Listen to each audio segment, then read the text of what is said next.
What's up, y'all? Last time we were working on this engine, I put the camshaft in and I put the lifters in and the cylinder heads on and the valve springs on the cylinder heads. Just to recap, ran into some issues with the camshaft. I had a little nick on the cam bearing, keeping it from going in all the way. Since I addressed that with a little bit of sandpaper on the cam bearing, I don't recommend doing that, but I had to do what I had to do. And it's in there now. Heads are torqued down. Like I said, it's 3 stages on the top, on the main bolts. 25 at first, then 45, then an extra 90 degrees on each bolt. These ones I believe were torqued to 25 foot-pounds. I think it's the correct spec, but I didn't have a 10 mil half-inch drive socket, nor did I have a 3/8 drive torque wrench. So I just pretty much put those down to where, snug those down by hand. They're mainly there just to support this side of the head gasket, so I'm not too worried about those. Where the big bolts are actually the ones that keep the compression in the cylinder head. Anyway, I left off when I put the plate on to that holds the camshaft into the engine. I had since decided I'm just going to replace the entire timing system rather than just the chain. And I got this over here. It's the engine deck time chain set. It comes with the new chain, new intake gear or cam gear, and new crank gear / oil pump drive, and of course the new tensioner / cam plate / oil swinger.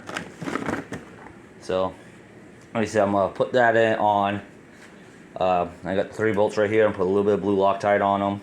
I think I got like the glue stick version around here somewhere. I think so. We're on my toolbox. Put a little bit of Loctite on them. I finally figured out torque spec to those. Those are 25 foot-pounds. So quite a bit more than what I thought they were. But those are 25 foot-pounds. So I'll be able to do that. And I'll get back to you as soon as I get those done. And I'll go through the spec, stuff you need to set the timing on this engine. See y'all in a little bit. Alrighty, so I got this front plate torqued down, 25 foot-pounds with Loctite. Everything looks a lot better on there than the other one did, even though the other one probably was perfectly fine. Anyway, I got the new gears up here. I got the crankshaft gear and a camshaft gear. If you look on these gears, I don't know if this is catch it too well. You can see a dot right here on this tooth, and on the camshaft gear you see another dot right there. Then on the timing chain itself, you got different color links. Now, most of the time you line the dots up, stick the thing on, and you'll be good. But on the Hemi, it's slightly different. Pretty much, you're going to set this dot up here for the camshaft at 12 o'clock, and the crankshaft dot is going to be at 6 o'clock. So they're going to face opposite of each other.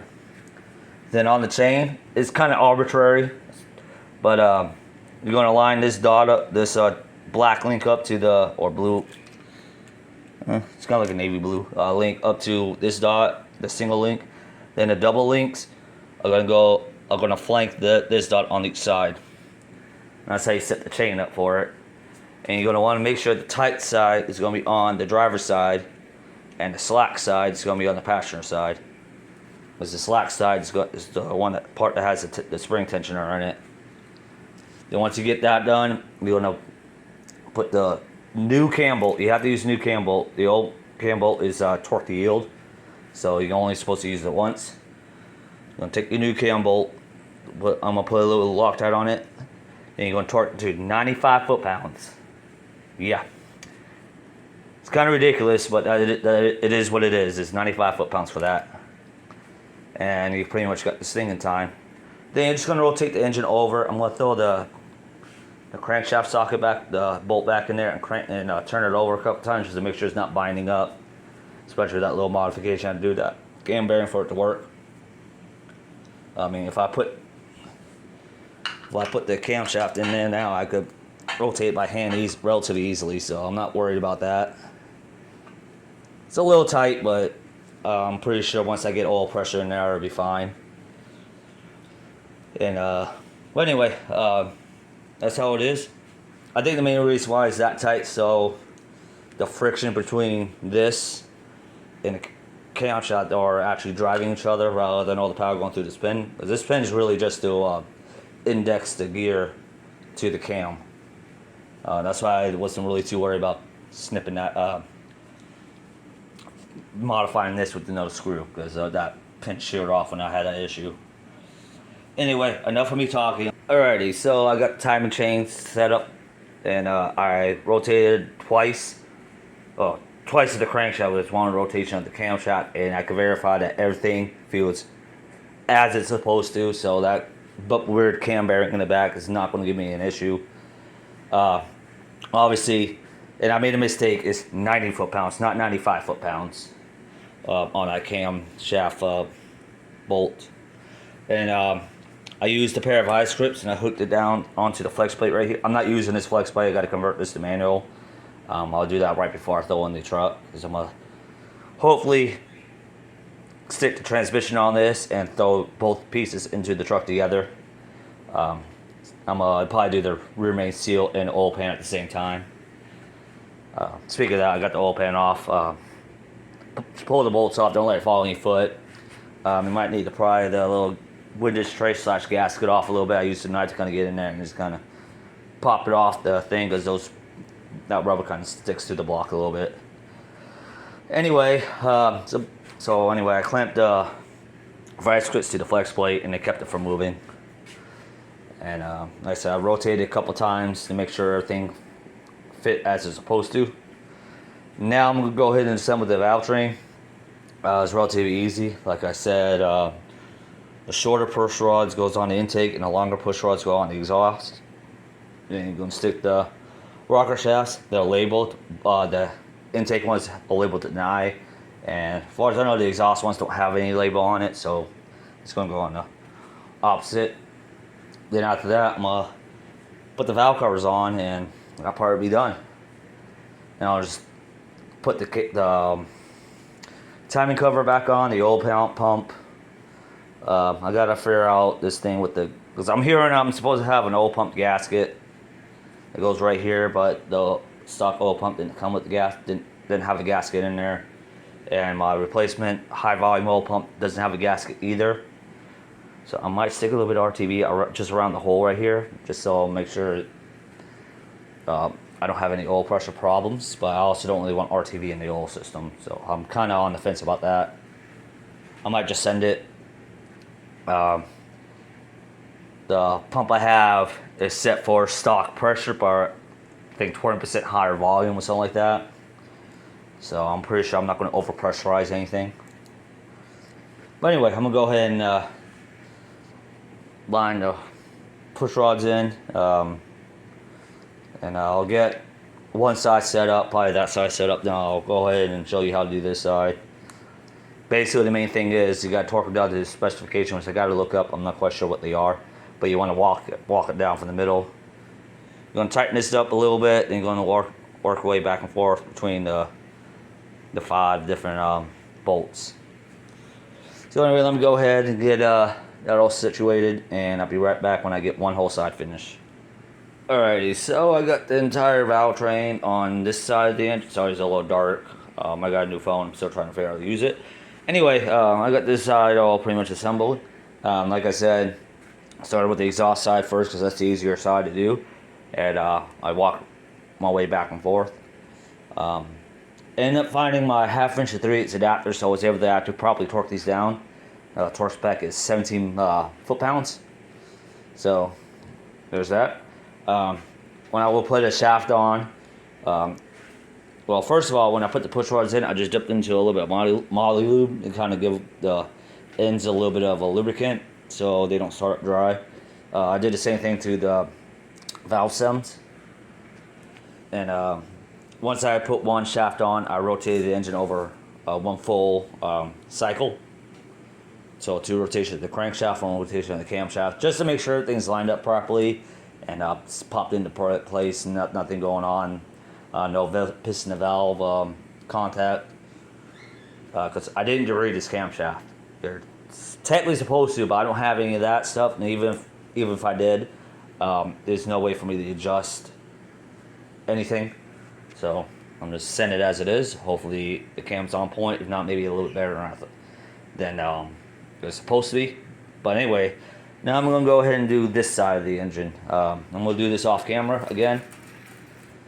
And yeah, so like I said, I'm gonna take one of the push rods, say one of these exhaust push rods. I'm gonna dip it into a little bit of a moly lube, that side and that side, and get it all lubed up. And then on this cylinder head, you got a hole way down in there, and you got this little hole. It's gonna go into this hole right here, and you're gonna push it down to, it'll kind of seat itself in. You kind of feel it. It'll seat down into the cup of the lifter, and that's how you know you're in.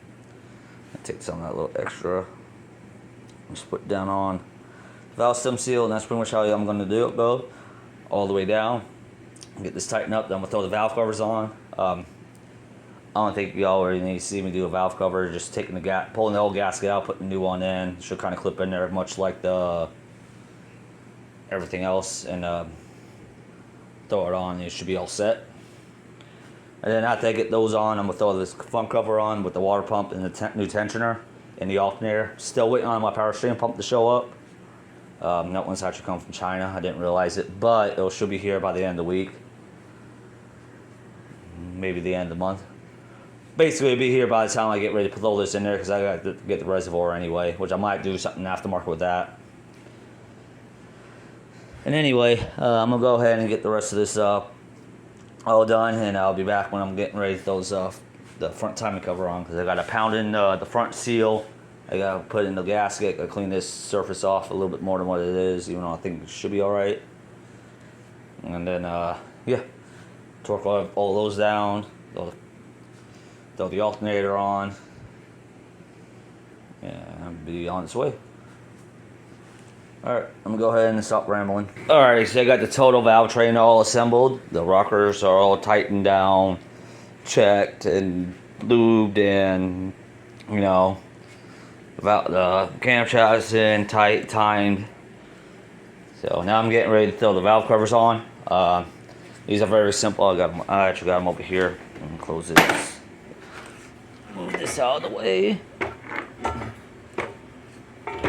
So these valve covers are actually fairly simple.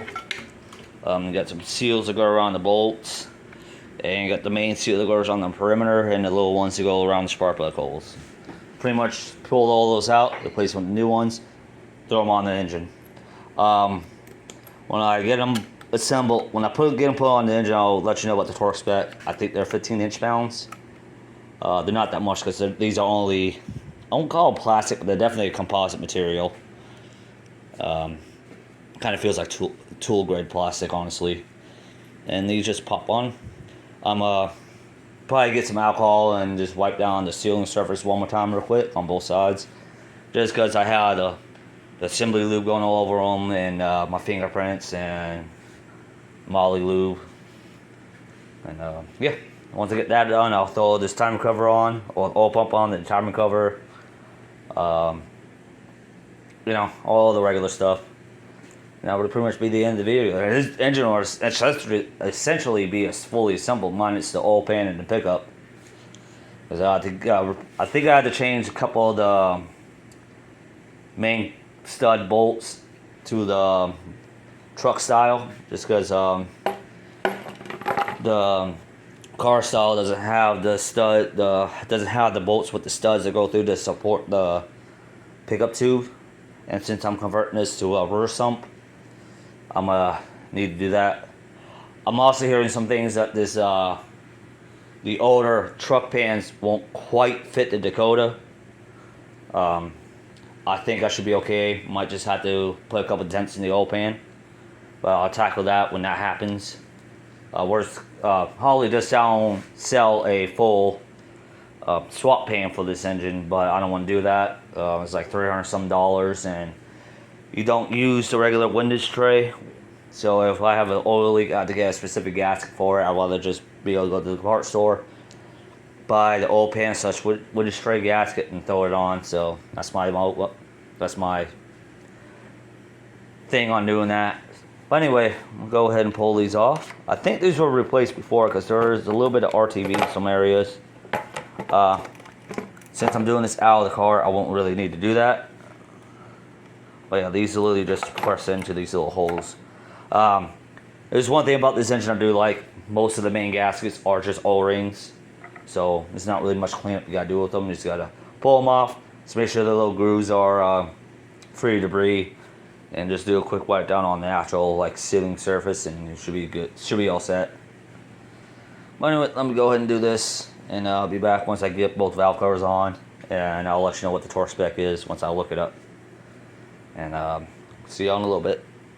Alright, I'm just going to interject this into the middle of the video. I just want to say I'm using the Engine Tech gasket kit that came with the MDS delete kit. And I just want to say I love these gaskets. Of course, they're just like a simple like O-ring style gasket, but they actually like lock into the valve cover for the most part. There's some areas that give me a little bit of fuss, like this one right here, but generally they lock in really well. So if you're doing this in the car, you don't have to really worry about these popping off. So normally what you have to do is like take a little bit of RTV and like some spots and just like put a little dap in there just to kind of hold the gasket onto the valve cover. I've had to do that on the Buick Regal. And yeah. Also, those little O-ring things I thought were the little like locks, rubber lock things for these. I think they're just for the injectors. These don't really lock seal against anything, so I'm not going to worry about replacing those. Well, I'm pretty sure you probably could replace these little like rubber bolt things that hold bolts onto the valve cover. Anyway, I just went around and used some 91% isopropyl alcohol, rubbing alcohol, to kind of get some of this dirt and grease off the sealing surfaces. So now I'm going to drop this valve cover onto the engine, and I'm going to snug it down by hand at first. Then I'm going to go around and look up the torque spec and just torque them down. I'm going to do them both off camera. So yeah, pretty much just pull the old gasket out, stick the new one on, make sure they line up properly, and throw it on. And we're going to tighten them down. You're going to tighten from the inside out. So you're going to start up at the top, then you're going to go down, up, down, left, right. You know, basically the same thing with everything else, like that's cylinder heads and you name it. So I'm going to go ahead and get that done. That way you get this front cover done, and I pretty much get this engine all sealed up, minus the oil pan at the bottom. Alright, so I got the valve covers all installed. They went in no problem, pretty much. I'm gonna go ahead and take some time to clean them off. I probably should have did it off the engine, but I completely forgot about it until I got ready to install them. No big deal. I'm just gonna take a broom with the shop vac and just like dust them down, and I'll probably hit them with a little bit of the rubbing alcohol, just kind of get some of the grease off of them. I'm not really worried about too much. This engine's not going to look perfect going in the truck. I'll definitely take some time to clean the engine cover off though, because that's going to be the thing that you actually see.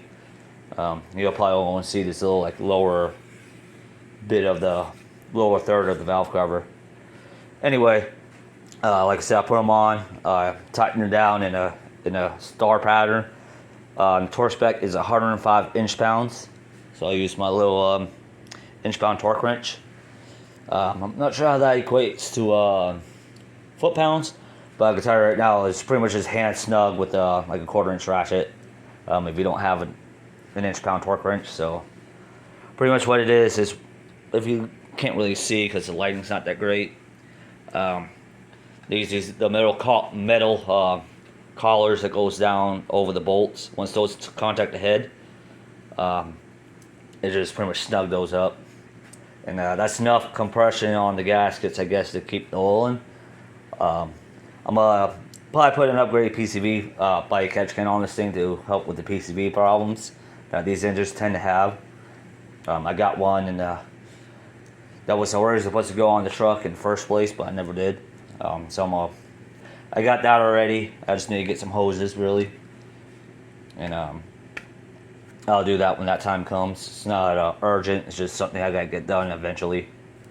That will help some of the oil burning and any positive crankcase that builds up pressure that builds up in the engine to help prevent leaks. Even though someone has done those valve cover gaskets before, because this side had some RTV in it that was sticking the gasket down, and a little bit on this one too, but not as much. So someone has been in this engine before to at least do the valve covers. And, so now I'm going to go ahead and get this front cover done. Actually, I'm going to put the oil pump on. Turns out that the gasket that they're talking about is just a little thing that goes. This is the one that goes on the pickup tube. The oil pump just makes to this. I would assume that if you put a gasket here and not anything over here, it'll warp. That oil pumps won't sit true, and it could wear it out. So that's probably why. But so I'm just gonna throw that on. I had to get it out of my room because I have it in my room still, and as it's a milling high volume oil pump, so it flows a little more volume at over the stock one, which is, I think, the main Achilles heels to these engines. Just oil volume is kind of low at idle. Even then, I don't expect a 10 to have this motor idling too long, and even then with the other camshaft, I believe the idle is going to be like around 900 to 1000 RPM ish. Low enough to where I can hear the cam, but not so low that I have oil pressure problems and the alternator doesn't charge. So anyway, let me go ahead and get that done, throw that on. I'll let you know what the torque spec is. And I also have to pull this crank bolt off so I can even slide the pump on. Then I'll be able to throw the front cover on. And I'll be able to throw... I'm just going to place the intake on top of the engine for now, like I did in the beginning. Because they sell a plate that goes on to right over here so you can lift the engine into a vehicle. I think Motion Raceworks sells it, but it's for the Hellcat. I don't know if that'll work on these engines. I'll see what they have in their stock, because maybe they have one for a regular Hemi. I hope so. That'll make things so much easier. If not, I'm probably going to have to utilize the 4 corner bolts, those two, and I don't know, these are threaded. I think this one is to find bolts to go on both sides so I could put this engine into this truck with the transmission attached. So yeah, I might also throw the motor mounts on too, since I got the time. Might as well get them all off my floor. And I'll let you know about those in a minute. And yeah, so this thing's actually coming together pretty good. One thing I'm still kind of on the fence about is using the stock coil packs. Now they will work fine. It's just that with the Mega Squirt in the Micro Squirt in general, they don't really work with the coils directly. I have to get like a thing what's called a quad spark, and I get 2 of them. They pretty much take the digital signal from the Mega Squirt or Micro Squirt and convert it to the actual like electrical current that triggers the coils. And I need 2 of them because they only control 4 things. But there's also a way to get LS coils to work on this. Now obviously LS coils, they only will fire off of 1 spark plug, which is perfectly fine. I just have to block one of the holes off, probably with like an old spark plug or something like that, and probably cap these holes off that would no debris gets in there. My problem with that is that that's adding extra complexity, because the Hemi coils are only 2 wires, the powered in and negative, where the LS coils are like 2 different grounds, a trigger wire, a constant power, and I think something else. And one of the grounds have to be ground to the cylinder head, while the other one has to go directly to the battery. The main power comes in from the fuel injectors, which that's not a big deal. Then of course the trigger wire for the computer. So the wiring is a little bit more complex off the engine. Not really that much, but a little bit. And I don't know if these little tiny studs will supply the current for the coil ground, the engine ground. Even then, I could probably harness all of them up and then go to these back bolts, because these are the bolts that hold. They go to the ground anyway. So I'm probably going to utilize one of the front cover bolts for the main battery ground, outside the one that goes to the starter. Probably one where the AC compressor is going to sit. Anyway, I'm rambling on too long. So that's my thing. Is I'm not sure if I'm going to convert this to LS coils or just buy the thing for the Hemi coils. I'm kind of more like just saying just use the regular Hemi coils. So I'm also worried about the spark plug boots getting stuck in there. I don't really think that's a problem, but it might be. So anyway, I'm gonna go ahead and get this oil pump put on and front cover put on, and the alternator. So I'm still waiting for the power steering pump. I can also put the water pump in and the thermostat. I'll let you know about that when I get to those, and I'll see you in a little bit. Alrighty guys, so I got the oil pump installed. The torque on the bolts are 21 foot-pounds. Like I said, it's cross pattern. I started at this one, went to that one, up and down, and I went around again just to double check it.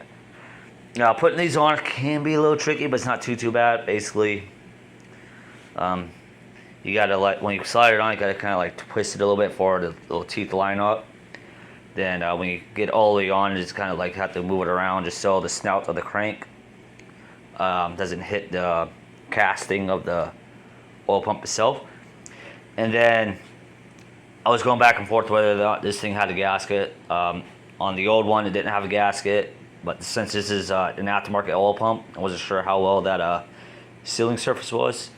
So I just put a tiny little skim coat of RTV on the edge. I'm pretty sure I probably could buy a gasket for that, but my problem is with the gasket itself.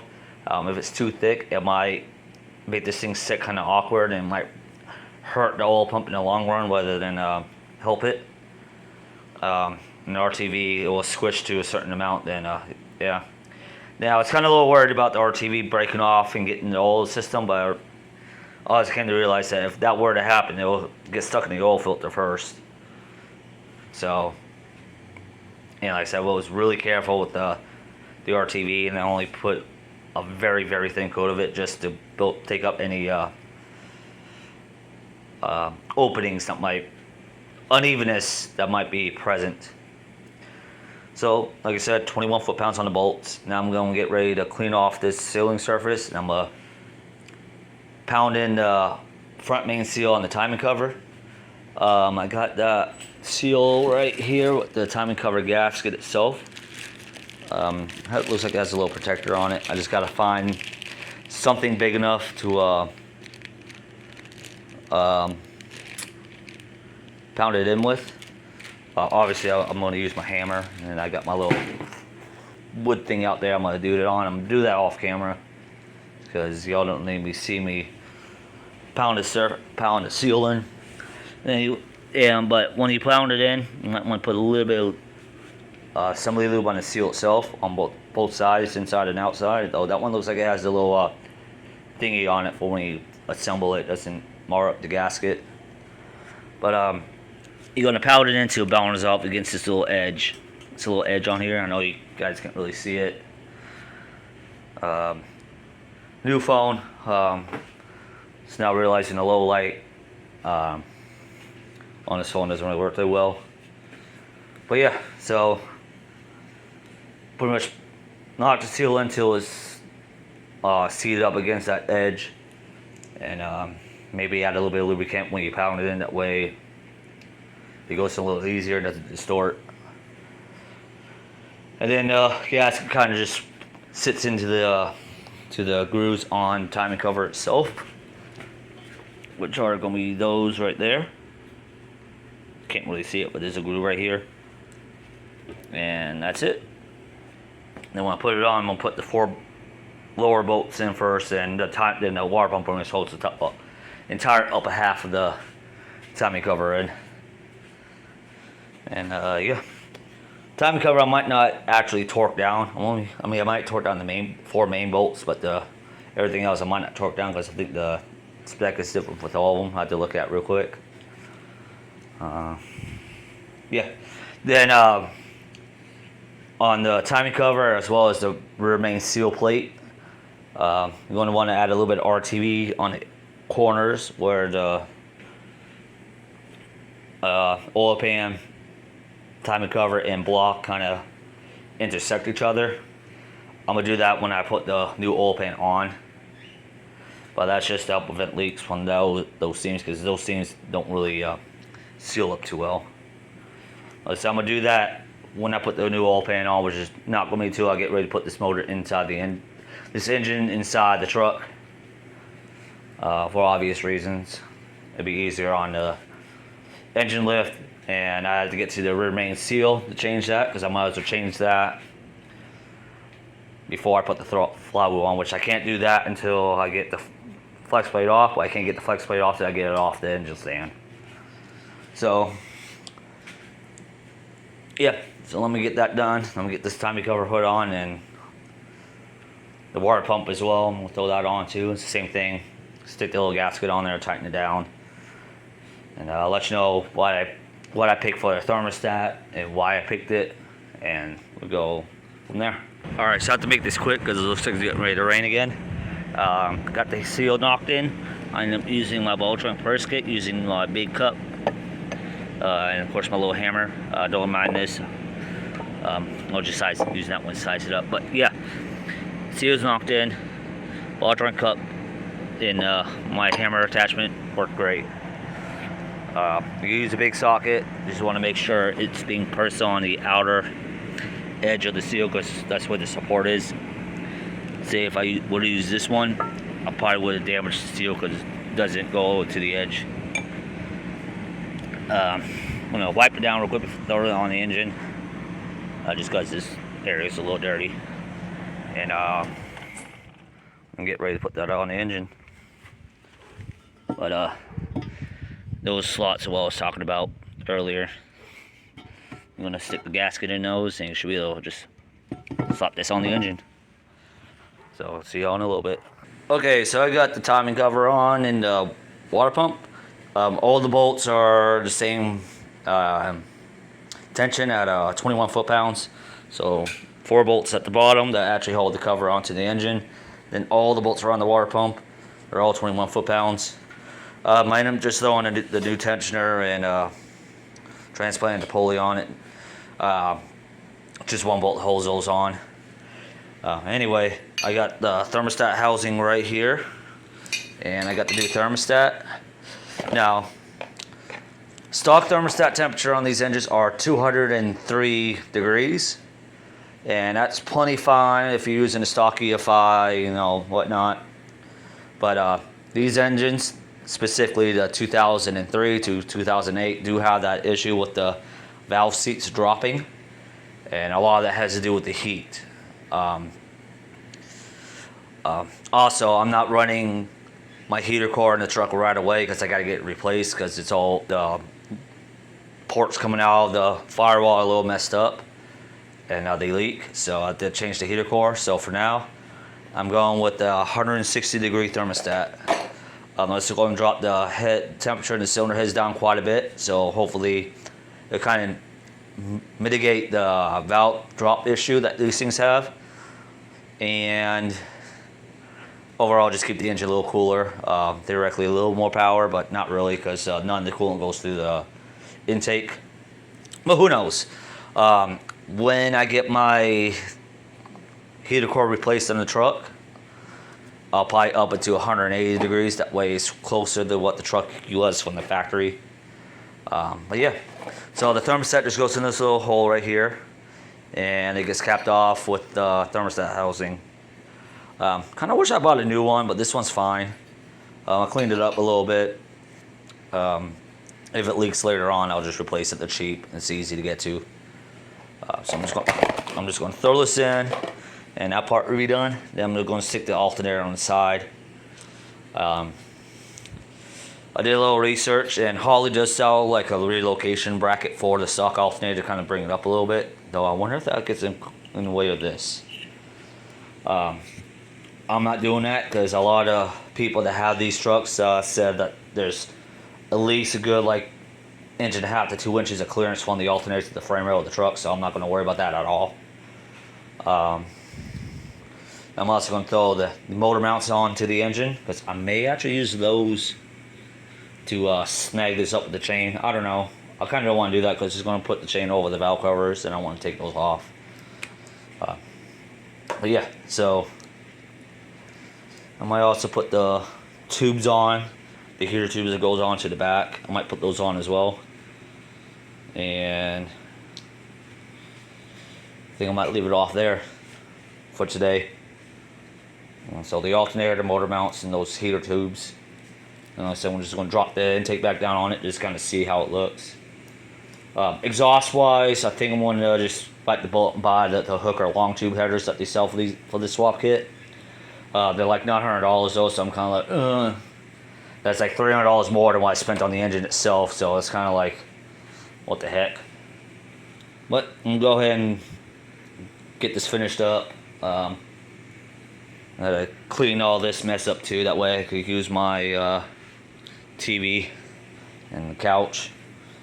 And I'll be back once I get this done. See you all in a bit. Alrighty, so I got the motor mounts right here.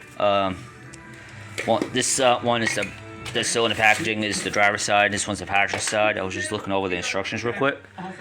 And the passenger side one has a little V notch right there. There's an important item. Wherever you can kind of see it. Where the driver's side one has a little U cut into it. The notches on both sides face down, so they go in like that. And they come with shackles, lock nuts, and all that for the frame, but they don't have anything for the engine bolts. So I'm definitely going to use some Loctite on these. And I don't know what the torque is. I deleted the instructions, but yeah, they definitely fit right in here. So I'm gonna knock these on real quick, and that'll be it.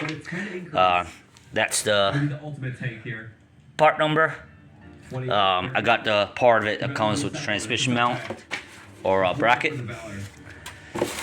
which is right here, and that's the part number to that. Which I'll deal with that when I get the engine in the truck. There's nothing I can do about that right now. So I'm gonna go ahead and knock these, fasten these to the engine, and we'll be all set.